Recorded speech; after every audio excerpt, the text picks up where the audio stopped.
CBN Maceió e o agronegócio. Apresentação: Marcos Vasconcelos.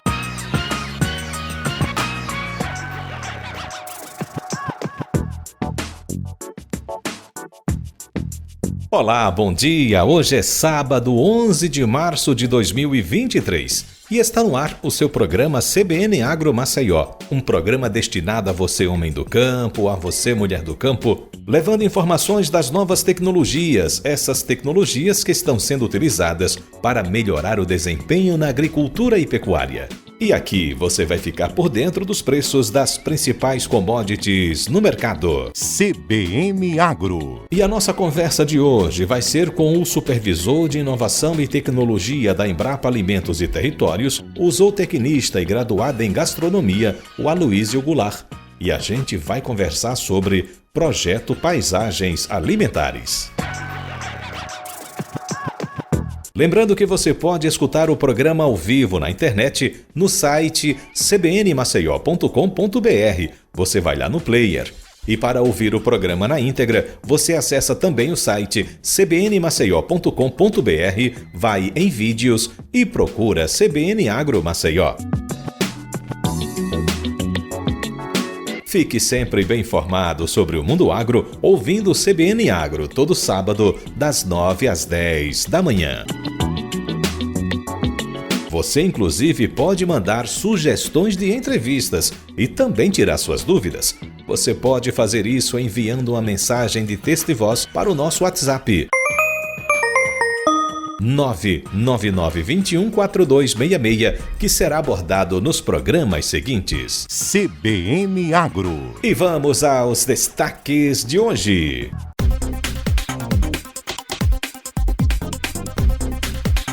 Pecuarista Domício Silva toma posse como presidente da Associação Brasileira dos Criadores de Raça Girolando. O mercado do boi gordo está tentando voltar à retomada dos preços. Depois de atingir picos históricos na alta dos preços de fertilizantes desde 2008, o setor comemora redução de até 70% no valor do insumo. A Associação Brasileira dos Produtores de Milho informou que o Brasil é o terceiro maior produtor de milho e que a produção deve aumentar em 2023. Ministério da Agricultura e Pecuária lança o livro digital Diálogos para a Prevenção da Influenza Aviária. IBGE informa que o estado de Alagoas tem uma estimativa de safra de 182 milhões de toneladas. Produção brasileira de pintos de corte de um dia tem recuo na produção. Com produção própria de suínos, China deve diminuir a importação de carne suína brasileira. A Associação Brasileira dos Produtores de Milho, Abramilho, divulga alerta aos produtores com recomendação do manejo e controle da cigarrinha do milho. CBN Agro. E como eu mencionei na abertura do programa, a conversa de hoje vai ser com o supervisor de inovação e tecnologia da Embrapa Alimentos e Territórios, o zootecnista e graduado em gastronomia, o Aloísio Goulart. E a gente vai conversar sobre Projeto Paisagens Alimentares. Bom dia, Aloísio, tudo bom? Bom dia, Marcos, bom dia, ouvintes. Satisfação estar aqui, viu? Satisfação é toda nossa. Bem, primeiro, o que é que vem a ser o Projeto Paisagens Alimentares, o Aloísio? O Projeto Paisagens Alimentares, Marcos, é um projeto inovador que a Embrapa Alimentos e Territórios, aqui de Maceió, traz para o estado de Alagoas, Sergipe e Pernambuco, para que a gente possa valorizar, essas paisagens, os territórios, a partir de uma série de elementos, por exemplo, como a questão cultural, como a própria produção agropecuária e tradições dessas comunidades. Então seria aquela comunidade tradicional, vivendo ali há bastante tempo em uma determinada localidade, para preservar a sua cultura de identidade, a parte de alimentação de uma forma geral? Exato. A paisagem ela é composta de 3 grandes elementos, né? O primeiro elemento é o próprio sistema agroalimentar, que caracteriza os alimentos que nós chamamos de identitários, né, daquele território.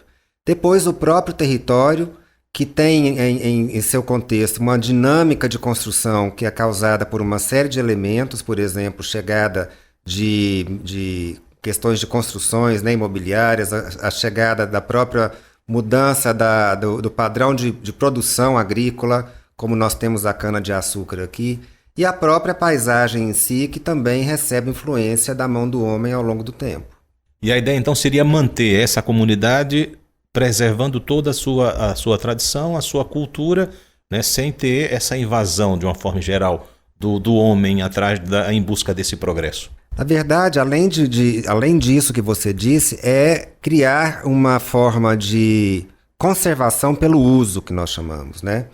De forma que esses grupos, né, localizados nesses territórios, eles possam, então, explorar isso de forma consciente, de forma racional, e dar a possibilidade para que outras pessoas possam conhecer a forma como eles conduzem a sua subsistência, a forma como eles consomem os seus produtos identitários, e o catalisador disso tudo é o turismo. Então nós trazemos o turismo como um elemento interessante e de grande importância para o desenvolvimento territorial e inclusão socioprodutiva desses grupos. Ou seja, a indústria sem fumaça, né? A indústria sem fumaça e mantendo o que há que é de mais natural, né, e de mais tradicional em termos de alimentação.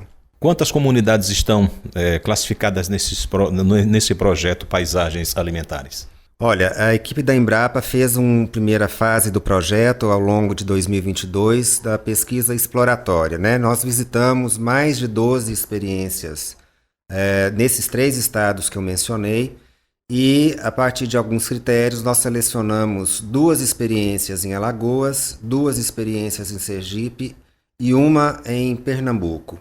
Em Alagoas, nós estamos trabalhando diretamente com a comunidade de Olho d'Água do Casado, que é o assentamento Nova Esperança, que inclui também os municípios de Piranhas e Delmiro Gouveia. Depois nós temos Palmeira dos Índios, que a base do trabalho em Palmeira dos Índios é com a Copcan, cooperativa que trabalha com fermentado de jabuticaba há quase 50 anos.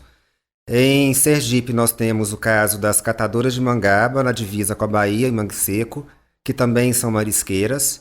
E também a tradicional produção de beijus em São Cristóvão, que é a 4ª cidade mais antiga do Brasil, que traz também um elemento cultural de grande relevância e importância para o projeto. Por fim, em Pernambuco, um território composto com 2 comunidades, uma de marisqueiras em Barra de Siriaém e uma outra de Rio Formoso, que é uma comunidade remanescente de quilombolas.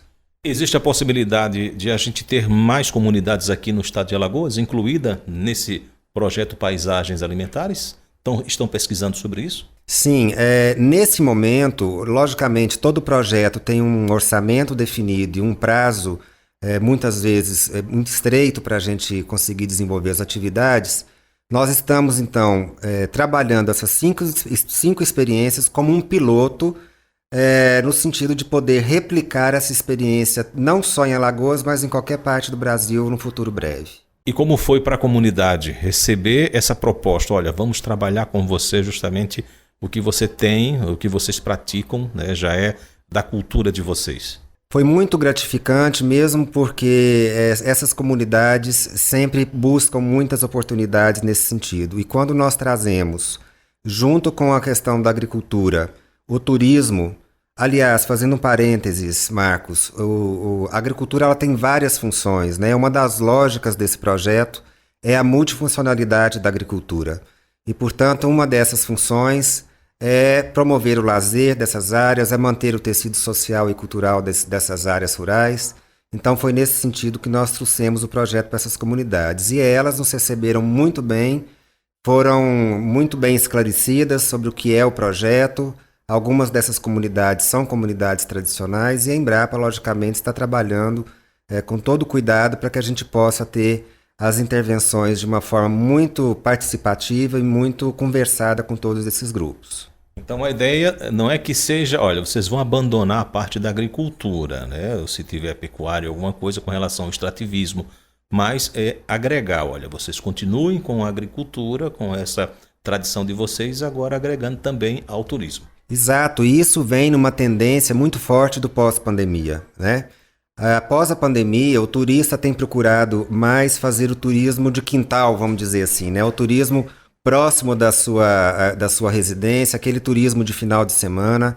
Então, é uma oportunidade fantástica que essas pessoas têm de poder pensar formas de mostrar o que tem em seus territórios num contexto muito natural e de experiência mesmo. É o que nós chamamos de turismo de experiência, ou seja, mostrar como é a vida de cada uma dessas comunidades, explorando não só a agricultura, mas todos os outros aspectos culturais e da própria biodiversidade que existem nesses territórios. Pontos positivos que vocês já observaram nessas comunidades aqui em Alagoas, onde foi implantado o projeto Paisagens Alimentares? Eu vou citar então, são vários pontos positivos, vou citar um de cada comunidade. O ponto positivo de Palmeira dos Índios, por exemplo, é o nível de organização social que a Copcam tem, inclusive tendo na liderança mulheres, né? Aproveitando que quarta é o Dia Internacional da Mulher, é realmente mostrar a força da mulher do Nordeste, né, dentro da gestão dessas cooperativas e dessas iniciativas todas. Então, o que nos chamou a atenção em Palmeira dos Índios foi o nível de organização social da cooperativa. O que nos chamou a atenção, por sua vez, em Olho d'Água do Casado, foi a potencialidade que nós temos no território, principalmente da questão cultural relacionada aos sítios arqueológicos, ou seja, as riquezas que nós temos ali no entorno do Rio São Francisco superam, né, a questão do próprio sítio, mas também relacionado à questão da agricultura, da biodiversidade local, com produtos da apicultura, com frutas nativas como o umbu, com produtos da pesca artesanal, enfim, uma variedade de produtos que realmente combinados podem oferecer uma experiência turística fantástica e única. E também, né, vamos mencionar, falamos de pontos positivos e às vezes a gente não quer, mas acontecem e surgem os pontos negativos. Existiu nesse período? Não, por enquanto não existiu, porque foi uma fase, nós estamos numa fase inicial, né? Como eu disse, o ano passado foi uma fase de pesquisa exploratória e agora, a partir de janeiro de 2023, nós estamos realmente com trabalho no campo de diagnóstico com esses grupos. Então, até o momento, nós estamos realmente muito motivados e muito empolgados até, né, com o resultado que nós podemos obter no projeto. Vamos pegar lá em Palmeira dos Índios, você mencionou, parece que a mulher realmente é mais organizada do que o homem nessas coisas, né? Exato. Então vamos lá. Existe uma produção própria da jabuticaba lá, né? E aí elas começaram a trabalhar, a produzir, não só, olha, eu vou vender, eu vou colher e vender a jabuticaba, mas eu vou agregar valor e acrescentar, oferecer a geleia. Tem até o vinho de jabuticaba também. Então é essa a ideia, né? Agregar valor e trazer recursos mais para essa comunidade e ao mesmo tempo fazer com que elas não saiam daquela localidade? Esse é apenas um dos pontos. Como eu disse, paisagens alimentares, nós temos a questão da cultural, a questão da produção, a questão até religiosa envolvida, e Palmeira dos Índios tem uma questão muito forte com o turismo religioso.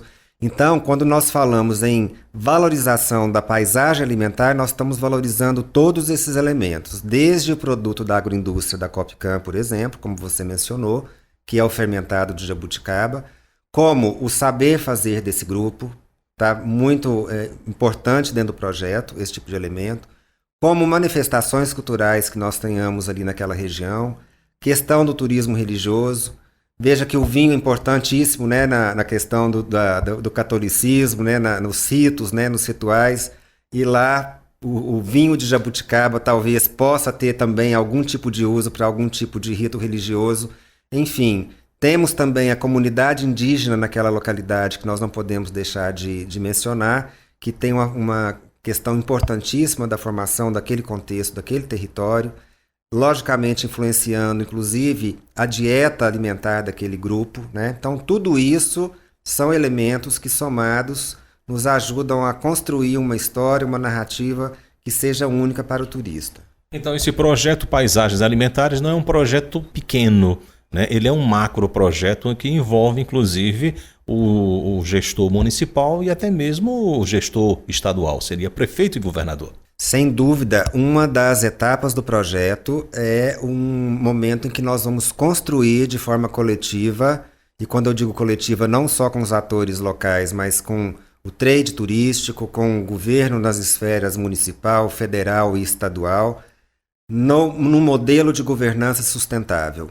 O que nós queremos é que, ao final desse projeto, quando a Embrapa e seus parceiros saírem de cena, que esses grupos continuem caminhando com as próprias pernas. Isso é o mais importante, esse sentimento de emancipatório, né, desses grupos. Então, isso é muito importante e, para que funcione, nós precisamos do envolvimento de todos esses grupos. E aí, o trabalho que nós temos feito de busca dessas parcerias em todas essas esferas públicas e também das parcerias privadas tem nos trazido realmente um grupo enorme já de parceiros para nos ajudar a conduzir essas ações no campo. Porque quando se fala em turismo aqui em Alagoas, pensa o quê? São os municípios de beira de praia, porque quando se fala em turismo é praia, o turista que fala em praia. E nós temos aí uma riqueza muito grande fora as praias, né? São Francisco, cachoeiras e toda essa cultura que você está falando. Então, para o setor hoteleiro e até mesmo para o comércio, como a gente está abordando em Palmeira dos Índios, vai movimentar tudo de uma forma geral. Então, incentivando esse projeto Paisagens Alimentares às comunidades, né, como você mencionou, Palmeira também é um potencial muito rico com os indígenas, com outras culturas, com quilombolas também. Então, vai movimentar muito o setor hoteleiro, o setor de comércio, e não fica nessa sazonalidade. Olha, tem um evento mês que vem, depois que acaba, fica todo mundo sem fazer nada. Olha, o turismo, ele é um dos setores que mais sofreu na pandemia. Por outro lado, é um dos setores que tem o maior poder de recuperação. Vídeo que nós temos aí já de notícias de fluxo turístico no Brasil agora no início do ano. Então, de fato, a cadeia do turismo, ela tem uma potencialidade gigantesca de movimentar a economia local, e não só a economia local, mas uma economia regional, né? Porque a partir de uma iniciativa dessa, nós trazemos outros tipos de serviços que são muito consumidos dentro da indústria do turismo e que de fato gera muita economia, e se gera economia, gera renda, gera possibilidade de emprego e melhoria de qualidade de vida desse pessoal que realmente mora nesse interior. E aí, isso também é uma oportunidade, também de uma tendência do pós-pandemia, de criar produtos turísticos mais exclusivos, e quando eu digo exclusivos, vem na contramão do turismo de massa, para aqueles turistas que querem realmente ter uma experiência com um número menor de pessoas, com mais segurança, com mais tranquilidade, fugindo um pouco dessa lógica do turismo de massa de sol e praia. Poderia-se pensar, em determinada localidade tem um agricultor que tem um sítio e ele produz ali, né, a rapadura, ele produz um outro produto e ele poderia mostrar para esse turista, né, toda essa produção, poderia já incluir aí, seria nesse sistema Paisagens Alimentares? Né? Olha, eu estou trazendo o turista para a minha propriedade para ver toda uma produção da cana-de-açúcar artesanal, né, do açúcar artesanal ou até mesmo da rapadura? Não só mostrar, como dar a oportunidade do turista de experienciar, né, de como fazer. Então, esse é um dos objetivos também do projeto.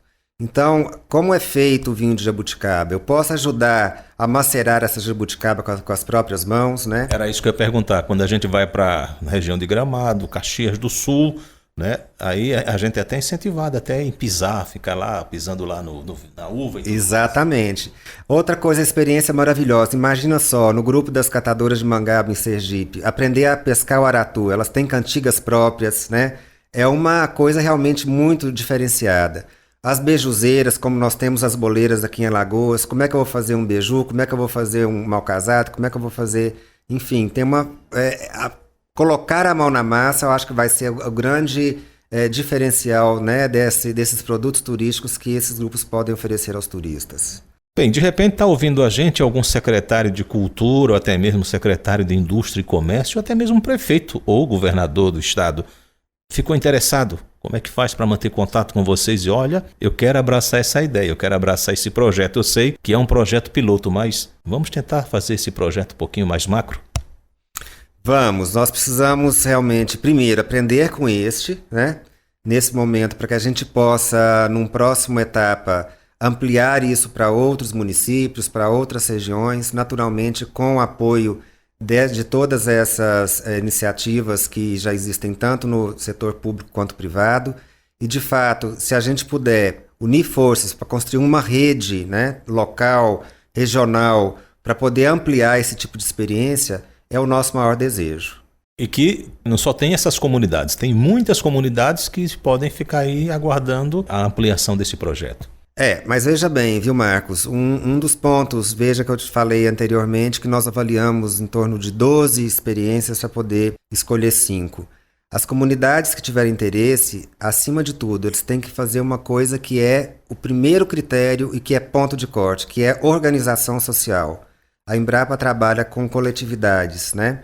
E um projeto dessa natureza que envolve o turismo, se não tiver uma organização social consolidada, organizada, não funciona. Então, a primeira coisa é que essas comunidades busquem apoio, o Sebrae está aí para poder ajudar e outras organizações, para se estruturarem na forma de associações, de cooperativas, e a partir desse trabalho conjunto, né, na forma do coletivo, aí sim a gente pode começar a pensar em trabalhar em projetos dessa natureza, porque todas as iniciativas que foram selecionadas, elas estão muito bem organizadas em coletividades. Ou seja, o projeto tem que ser coletivo, pensar na comunidade, não é só em um só indivíduo. O projeto tem que ser coletivo porque o impacto tem que ser amplo, né? E para que a gente tenha um impacto maior dentro do território, naturalmente nós temos que ter um nível de organização social importante para esse sucesso desejado. Aloísio, quer acrescentar mais alguma coisa em nossa conversa? Eu quero só agradecer todos os parceiros do projeto. Eu não vou nominá-los porque, de fato, são vários.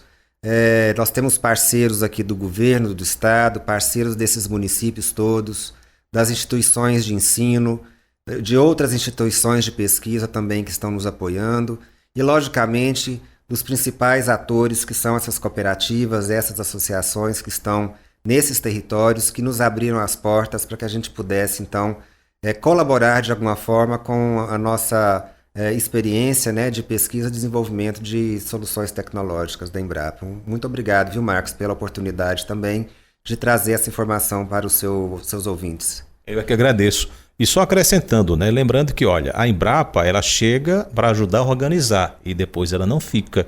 Depois todo mundo aprendeu, como se diz, aprendeu a pescar, aí a turma sai, vai procurar outros, né, para poder ensinar de novo e quem aprendeu vai andar com as próprias pernas.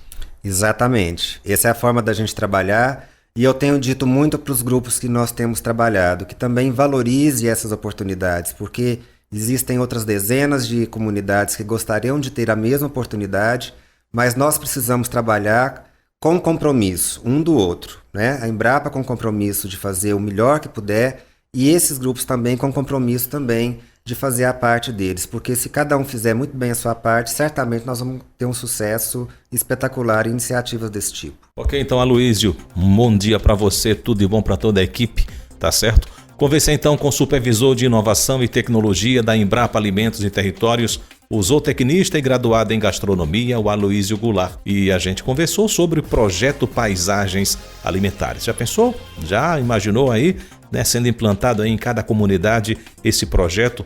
Como vai ser bom, todo mundo produzindo, todo mundo trabalhando, tendo aí o fluxo turístico e é mais dinheiro na família, né? Para mais alegria então. CBN Agro.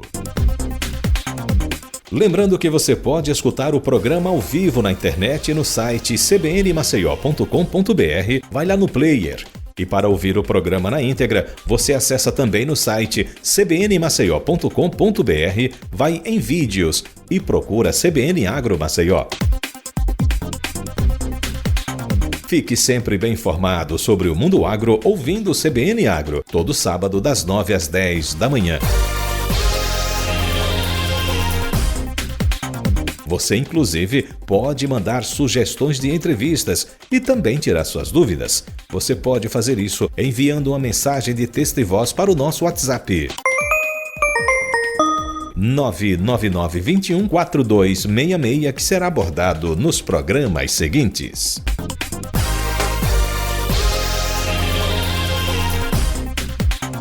Vem aí o repórter CBN.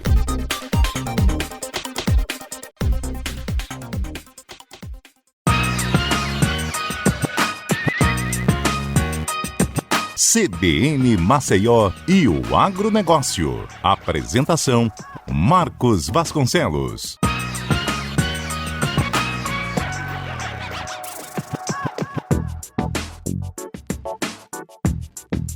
Na sua rádio CBN em 104,5 até às 10 da manhã tem o programa CBN Agro. Lembrando que você pode escutar o programa ao vivo na internet e no site cbnmaceió.com.br, vai lá no player. E para ouvir o programa na íntegra, você acessa também o site cbnmaceió.com.br, vai em vídeos e procura CBN Agro Maceió. Fique sempre bem informado sobre o mundo agro ouvindo o CBN Agro, todo sábado das 9 às 10 da manhã. Você inclusive pode mandar sugestões de entrevistas e também tirar suas dúvidas. Você pode fazer isso enviando uma mensagem de texto e voz para o nosso WhatsApp 999214266, que será abordado nos programas seguintes. CBN Agro. E tomou posse na última quinta-feira, dia 2 de março, no município de Uberaba, em Minas Gerais, a nova diretoria da Associação Brasileira dos Criadores da Raça Girolando. À frente da nova gestão está o pecuarista alagoano Domício Arruda, que vai ficar na entidade no triênio 2023 a 2025. A raça Girolando é responsável por 80% do leite produzido no Brasil e é credenciada pelo Ministério da Agricultura, Pecuária e Abastecimento para a execução do serviço de registro genealógico e do Programa de Melhoramento Genético da Raça no Brasil. E de acordo com técnicos do Fundo Monetário Internacional, FMI, a virada de ano de 2022 para 2023 trouxe números surpreendentes e que devem ter um impacto importante no mercado mundial das carnes. De acordo com as informações, o ano começou com boas notícias sobre inflação em queda nos Estados Unidos, a reabertura dos portos e a liberação das atividades profissionais em toda a China, depois dos bloqueios por causa da Covid-19. Na Europa também está registrando diminuição das taxas de juros e também desemprego. O panorama mundial é muito favorável ao Brasil. A gripe aviária está alarmando vários países com o sacrifício de várias aves, e isso tem proporcionado recorde de vendas de carne de frango. A carne suína, que vem numa fase ótima, com recordes de exportações e um trabalho consistente no mercado interno, tendo ocupado espaços importantes no varejo, com cortes, preços, exposição e qualidade de produto. Nesse momento favorável, a Associação Brasileira de Proteína Animal, a BPA, informou embarques de 89.200 toneladas. Saldo de 19,6% acima do embarcado no primeiro mês do ano passado. Em receita, os 241.400 mil dólares obtidos foram 32,1% superior ao registrado em janeiro de 2022.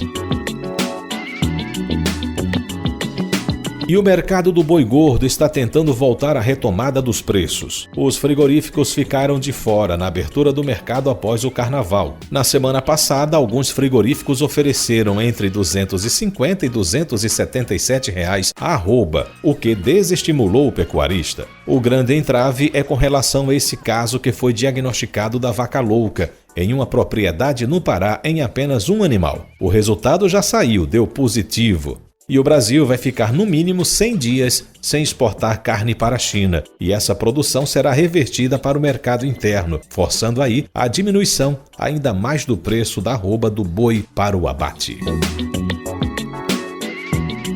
E depois de atingir picos históricos na alta dos preços de fertilizantes desde 2008, o setor comemora a redução de até 70% do valor do insumo, equalizando a demanda para 2023, com perspectivas de superar o recorde de produção de 46.400.000 toneladas registrada em 2021. Diante da perspectiva otimista apresentada pela Associação Nacional de Difusão de Adubos, em reunião no Ministério da Agricultura e Pecuária, o ministro Carlos Fávaro ressaltou que o maior beneficiado poderá ser o consumidor final, com alimentos mais baratos nas gôndolas dos supermercados. O ministro disse que no ano passado houve uma volatilidade no setor em decorrência da guerra da Rússia na Ucrânia. e isso encareceu o preço do fertilizante e, consequentemente, o custo de produção do alimento, tornando a comida mais cara. Agora, o preço já baixou entre 60% e 70% neste ano, o que significa que a dona de casa vai poder encontrar o alimento mais barato na gôndola dos supermercados. Conforme o presidente da ANDA, Eduardo Monteiro, os fertilizantes reduziram em média 70% para os nitrogenados e 60% fósforo e cloreto desde o pico de preços. Isso é muito importante para a produção de alimentos, gerando deflação. CBN Agro. E o Instituto Brasileiro de Geografia e Estatística, IBGE, informou que o estado de Alagoas tem uma estimativa de safra de 182 milhões de toneladas. A previsão é de um aumento de 73% na produção agrícola quando comparada ao mesmo período no ano anterior. Pelo levantamento do IBGE, também existe um aumento de 95%, com previsão de mais de 96 mil hectares plantados frente ao ano passado. E de acordo com o levantamento do IBGE, foram apresentados dados da safra de feijão, que deve ter um aumento de 172,2%, o maior aumento apresentado no país, ficando à frente dos estados do Tocantins, com 30,1%, Paraíba, com 66,4%, Minas Gerais, com 9,5%, Paraná, com 6,9% e Mato Grosso, com 10,8%. Há ainda a previsão de alta para o milho, segunda safra, de 11,8% e de tomate, 185,8% na produção agrícola. E a Associação Brasileira dos Produtores de Milho informou que o Brasil é o terceiro maior produtor de milho e que a produção deve aumentar em 2023. Parte desse avanço do consumo se deve à produção de etanol de milho, que se torna realidade em estados como Mato Grosso do Sul, Goiás e Mato Grosso. Segundo a associação, o Brasil atingiu em 2022 a marca de 5 bilhões e 500 milhões de litros de etanol de milho, um aumento de 800% nos últimos 5 anos. A expectativa para 2030 é de 10 bilhões de litros do combustível. Inclusive, a cooperativa Pindorama vai funcionar a primeira usina de etanol derivado do milho em Alagoas.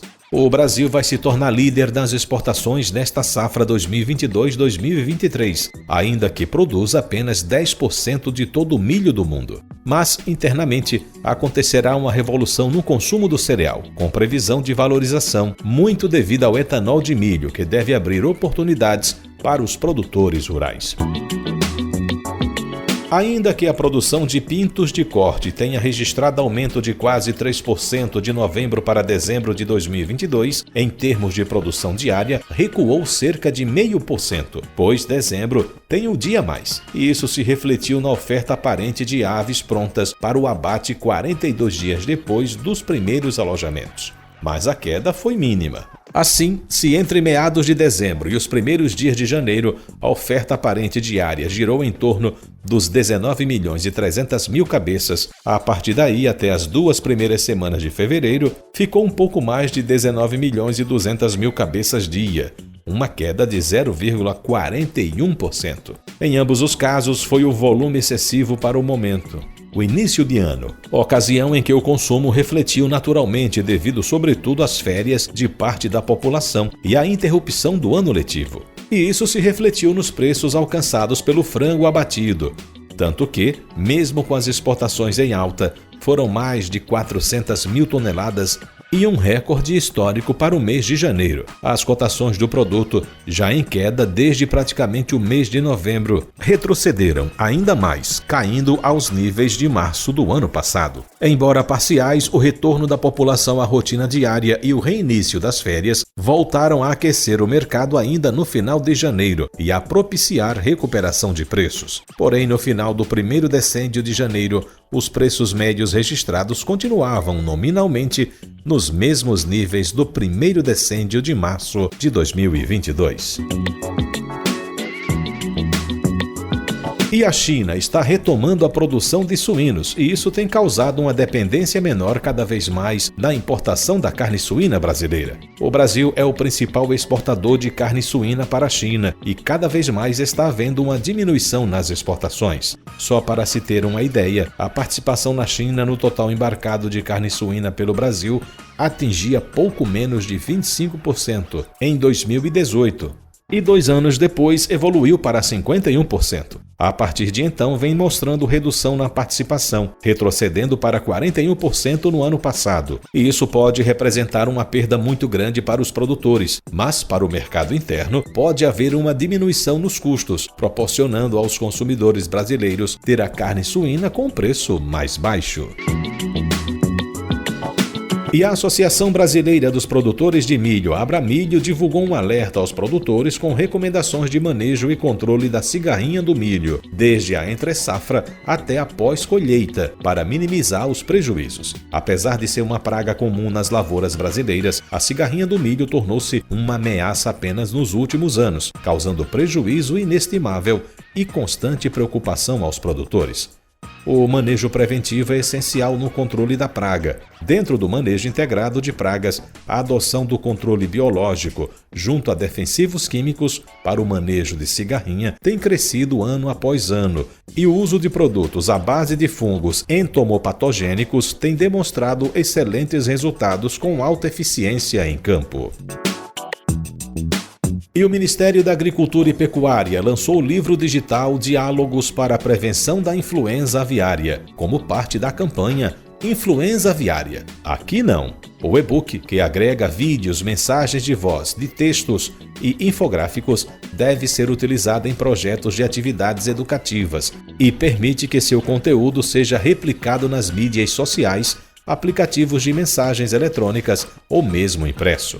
O livro é resultado de um esforço de vários autores que se dedicaram para produzir o melhor conteúdo de forma didática e com linguagem acessível. Ele se torna peça essencial de educação sanitária em um momento em que o Brasil redobra a vigilância para evitar a chegada da doença no país. O livro é composto por 3 partes. A primeira contém capítulos introdutórios com informações básicas para o entendimento do tema. Na segunda, é apresentada a metodologia de ensino-aprendizagem, diálogos nos territórios rurais, sugerindo um conjunto de atividades e seus caminhos comunicacionais para que o assunto seja introduzido e trabalhado junto aos educandos. Na terceira parte podem ser visualizados todos os roteiros das mensagens de voz, de texto, cartazes, infográficos e vídeos. Tudo está disponível no site do Ministério da Agricultura, na página do Programa Nacional de Educação Sanitária em Defesa Agropecuária.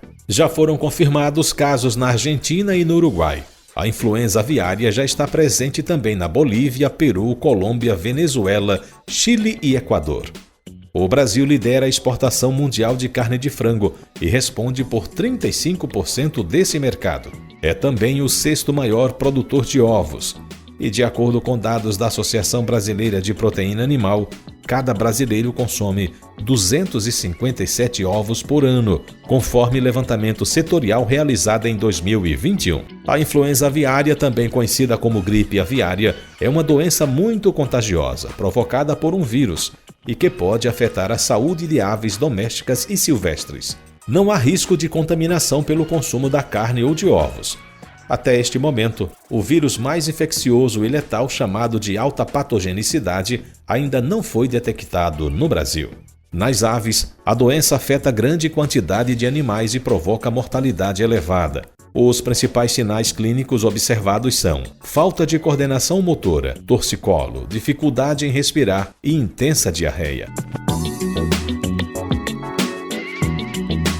E a Associação dos Produtores de Biocombustíveis do Brasil, APROBio, apresentou ao ministro da Agricultura e Pecuária, Carlos Fávaro, a proposta de retomada do crescimento do percentual de mistura do biodiesel no óleo diesel. A ideia da entidade é que o percentual passe dos atuais 10% para 12%, com um crescimento gradual até março de 2024, quando deverá chegar a 15%. A definição sobre as mudanças na mistura deve ser aprovada no Conselho Nacional de Política Energética, o CNPE, do qual o Ministério da Agricultura e Pecuária faz parte. E a Secretaria de Comércio e Relações Internacionais do Ministério da Agricultura e Pecuária divulgou que as exportações do agronegócio atingiram 10 bilhões 230 milhões de dólares em janeiro deste ano, uma alta de 16,5% em relação ao mesmo mês do ano passado. É o primeiro ano em que o valor das exportações do setor ultrapassa os 10 bilhões de dólares para os meses de janeiro. Com esta cifra, as vendas externas do agronegócio representaram 44,4% do valor total exportado pelo Brasil. E, de acordo com a Secretaria, o valor recorde ocorreu devido ao incremento dos preços médios de exportação, mais 10,5%, e da quantidade embarcada, mais 5,5%. Os produtos exportados que mais se destacaram nesse primeiro mês do ano foram o milho, as carnes, tanto bovina, suína e de frango, e o açúcar. E o Brasil está cada vez mais produzindo milho. O Ministério da Agricultura e Pecuária habilitou somente nos 2 primeiros meses de 2023 mais 90 empresas para exportar milho para a China. Agora a lista para exportar o produto ao país asiático passa a contar com 446 empresas brasileiras.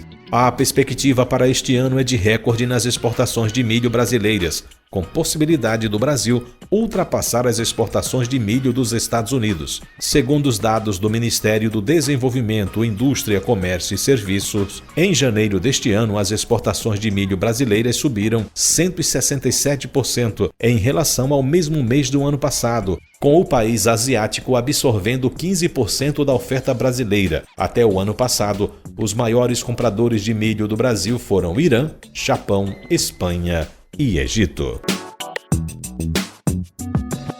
E a Secretaria de Política Agrícola do Ministério da Agricultura e Pecuária informou que o desembolso do crédito rural chegou a 239 bilhões e 400 milhões de reais no Plano Safra 2022-2023. No período de julho de 2022 a fevereiro de 2023, foram realizados 1.341.573 contratos no período de 8 meses, sendo 947.424 no PRONAF e 159 mil no PRONAMP. Os valores contratados pelos pequenos e pelos médios produtores foram, respectivamente, de 39 bilhões e 600 milhões de reais no PRONAF e de 38 bilhões e 100 milhões de reais no PRONAMP, em todas as finalidades: custeio, investimento, comercialização e industrialização. Os demais produtores formalizaram 208.024 contratos, correspondendo a 161 bilhões e 700 milhões de reais de financiamentos contraídos nas instituições financeiras. Dentro dos programas de financiamento agropecuário, um dos mais demandados foi o programa ABC+, também conhecido como Programa para Adaptação à Mudança do Clima e Baixa Emissão de Carbono na Agropecuária, com a aplicação de 3 bilhões e 400 milhões de reais. O Moderfrota, que financia a aquisição de tratores, colheitadeiras, plataformas de corte, pulverizadores, plantadeiras, semeadoras e equipamentos para beneficiamento de café, entre outros, teve desembolso de 5 bilhões e 100 milhões de reais. E do Moderagro, que é o Programa de Modernização da Agricultura e Conservação de Recursos Naturais, que somou 1 bilhão e 300 milhões de reais. A região sul continua com destaque nos financiamentos do Plano Safra, com 80 bilhões e 700 milhões de reais. O estado do Rio Grande do Sul lidera o ranking das contratações com 44% das contratações da região, seguido pelo Paraná com 41%. CBN Agro. E agora, vamos às cotações da semana. Cotações da semana.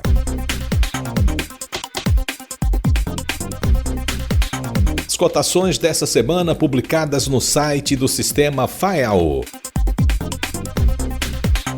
O milho, a saca de 60 quilos, cotado a R$ 135.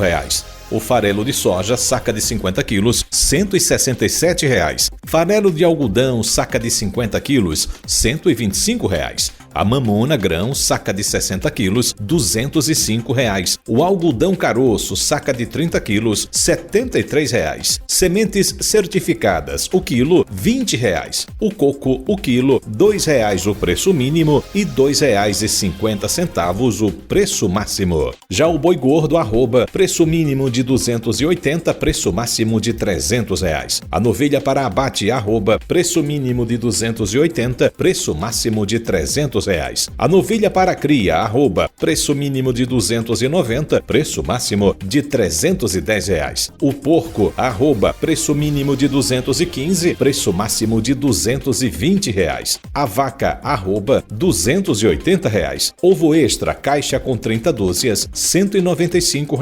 Frango vivo, o quilo, R$ 6,70. O leite, o litro, R$ 2,35. Tá? Então, as cotações de acordo com o levantamento feito no sistema FAEAL. E agora, o levantamento feito também pelo IDERAL, o Instituto de Desenvolvimento Rural e Abastecimento de Alagoas, na Ceasa, em Maceió. Os preços são os seguintes. Cotações da semana. Ovos extra branco, caixa com 30 dúzias, preço mínimo de R$ 205, preço máximo de R$ 210. Ovos grandes branco, caixa com 30 dúzias, preço mínimo de R$ 195, preço máximo de R$ 200. Açúcar cristal, fardo com 30 quilos, preço mínimo de R$ 93, preço máximo de R$ 94. Açúcar demerara, fardo com 30 quilos, preço mínimo de R$ 102, preço máximo de R$ 105. Arroz beneficiado tipo 1, longo fino, fardo com 30 quilos, preço mínimo de R$ 140, preço máximo de R$ 145. Arroz beneficiado tipo 2, longo, fardo com 30 quilos, preço mínimo de R$ 125, preço máximo de R$ 130. Farinha de mandioca, torrada fina, fardo com 30 quilos, preço mínimo de R$ 145, preço máximo de R$ 150. Farinha de mandioca, torrada grossa, fardo com 30 quilos, preço mínimo de R$ 130, preço máximo de R$ 135. O feijão carioquinha, fardo com 30 quilos, preço mínimo de R$ 245, preço máximo de R$ 247. Feijão macassar, fardo com 30 quilos, preço mínimo de R$ 160, preço máximo de R$ 175. O milho amarelo, fardo com 30 quilos, preço mínimo de R$ 75, preço máximo de R$ 80. Abacaxi pérola grande, o cento, preço mínimo de R$ 500, preço máximo também de R$ 500. Já o abacaxi pérola médio, o cento, preço mínimo de R$ 350, preço máximo de R$ 400. O abacaxi pérola pequeno, o cento, preço mínimo de R$ 250, preço máximo de R$ 300. A acerola vermelha, caixa de 20 a 23 quilos, preço mínimo de R$ 75, preço máximo de R$ 80. A banana nanica de primeira, o cento, preço mínimo de 30, preço máximo de R$ 35. A banana da terra de primeira, o cento, preço mínimo de 110, preço máximo de R$ 120. A banana da terra de segunda, o cento, preço mínimo de 90, preço máximo de R$ 100. A banana maçã, o cento, preço mínimo de 40, preço máximo de R$ 50. A banana prata de primeira, o cento, preço mínimo de 30, preço máximo de R$ 30 também. A banana prata de segunda, preço mínimo de 20, preço máximo de R$ 25. O coco seco, o cento, preço mínimo de R$ 220, preço máximo de R$ 230. O coco verde, o cento, preço mínimo de R$ 150, preço máximo de R$ 160. A goiaba verde, caixa de 25 a 28 quilos, preço mínimo de R$ 55, preço máximo de R$ 60. A goiaba madura, caixa de 25 a 28 quilos, preço mínimo de 50, preço máximo também de R$ 50. A graviola, o quilo, preço mínimo de R$ 4, preço máximo de R$ 6. A laranja lima grande, o cento, preço mínimo de R$ 35, preço máximo de R$ 40. A laranja pera grande, o cento, preço mínimo de 30, preço máximo de R$ 35. A manga tome, caixa de 22 a 24 quilos, preço mínimo de R$ 65, preço máximo de R$ 70.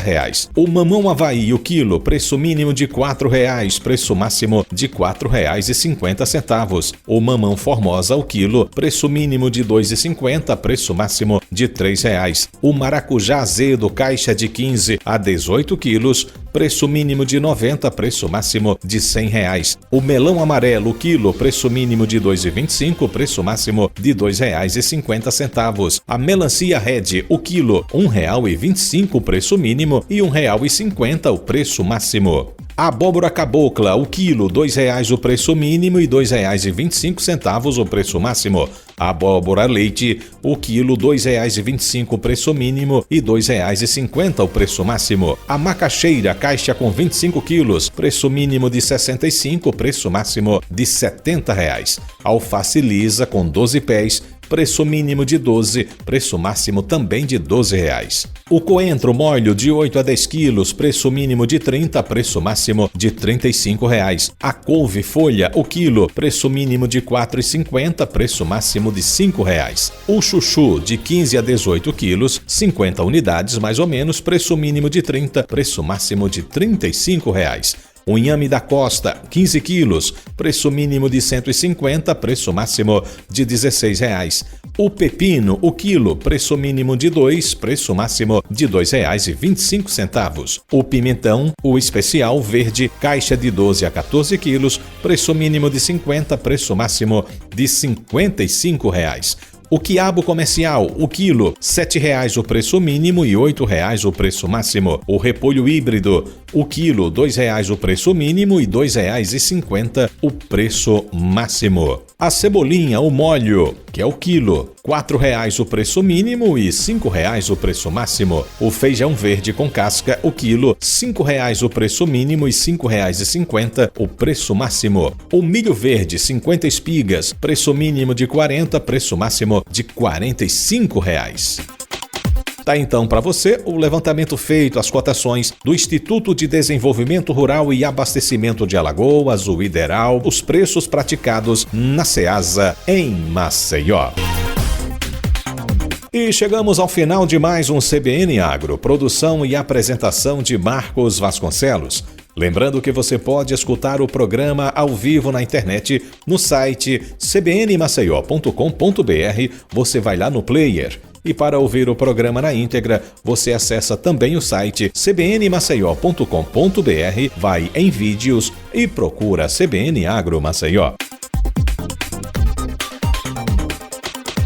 CBN Agro de volta no próximo sábado, das 9 às 10 da manhã. Tenham todos um bom fim de semana e até lá. Tchau, tchau.